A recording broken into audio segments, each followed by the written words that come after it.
अच्छा जी, मार्च 2024 का paper 4-2 question number 3 करते हैं. This is a very good question as well. क्या बोल रहा है? States that a small object of mass 24 grams rests on the platform. The platform is attached to an oscillator as shown in figure 3.1. The oscillator moves the platform up and down. ठीक है. The total energy of the oscillation is this 2.2 exponents negative 4.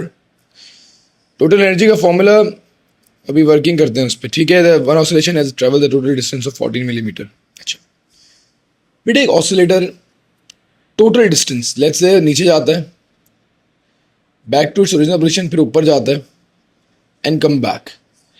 तो एक oscillator 1, 2, 3 और 4 मतलब 12 amplitude travel करता है.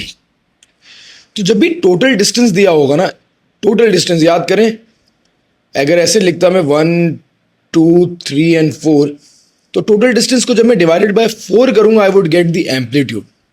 सवाल में एंगुलर फ्रीक्वेंसी मांगी भी है. टोटल एनर्जी होती है half time mass into omega square times x not squared. Total energy 2.2 exponent negative 4 दी हुई है. 1/2 मास हमारे पास 24 grams needs to be converted in kilograms, and distance is going to be 14 exponent negative 3 divided by 4 का whole square. आप omega की value calculate करेंगे, you would get it around 39 radiance पर second. ठीक है, ये आपका फर्स्ट पार्ट हो गया. आपके पास ओमेगा आ गया. अब क्या बोलता है? The frequency of the oscillator is fixed, the amplitude of the oscillation is gradually increased. Calculate the maximum amplitude of the oscillation so the object does not lose contact with the platform. Excellent question.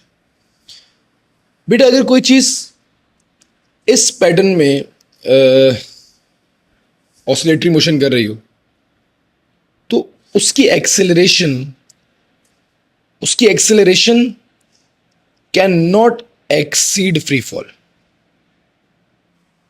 उसकी acceleration can not exceed the acceleration of free fall. ये बात हम लोगों ने lecture में discuss की हुई है. ठीक है, तो अगर मैं एक्सेलरेशन का फॉर्मूला लगाऊं, मैक्सिमम एक्सेलरेशन का, तो that formula goes without saying x naught times omega square.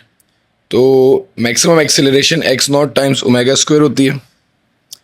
Maximum acceleration can not exceed 9.81 and I need the amplitude now and angular frequency is going to be 39 squared. तो 9.81 divided by 39 squared, I would get the value of 6.4 millimeter. अच्छा, metre में देनी है. 10 to the power of -3 millimeter. ठीक है, ये आ रही है ना. The amplitude of the oscillations is increased, so it is greater than the value in B1. ठीक है. Sit and explain the position of in an oscillation where the object first loses contact with the platform. यार देखो, ये भी अच्छा सवाल है और ये आता है बीच में. अच्छा देखो यार, ये जो कांटेक्ट छूटेगा ना, वो तब छूटेगा जब ये नीचे आ रहा होगा और ऑब्जेक्ट अभी धड़म कर जाएगा. समझ लो मेरी मतलब बात, कि अगर मैं इसके ऊपर ये रखता हूँ, ठीक है, स्टे विद मी, अभी 9.81 तक वो नीचे करेगा, पर अगर मैं उसको टॉप से जब नीचे आता है तो टॉप पे इज द पॉइंट. अगर मैं इसकी वैल्यू जो हाथ की स्पीड है, वो हाथ की एक्सेलरेशन है, 9.1 से ज़्यादा कर दूंगा तो ऑब्जेक्ट कांटेक्ट लूज कर जाएगा. तो the contact with lose at the top, contact will be lost at the top. And explanation, when acceleration of object exceeds free fall, या ऑब्जेक्ट नहीं, acceleration of the platform.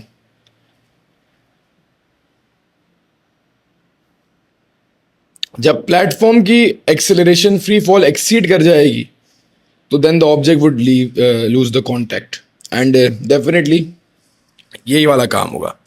On that note, that is March 2024 paper 4 to question number 3.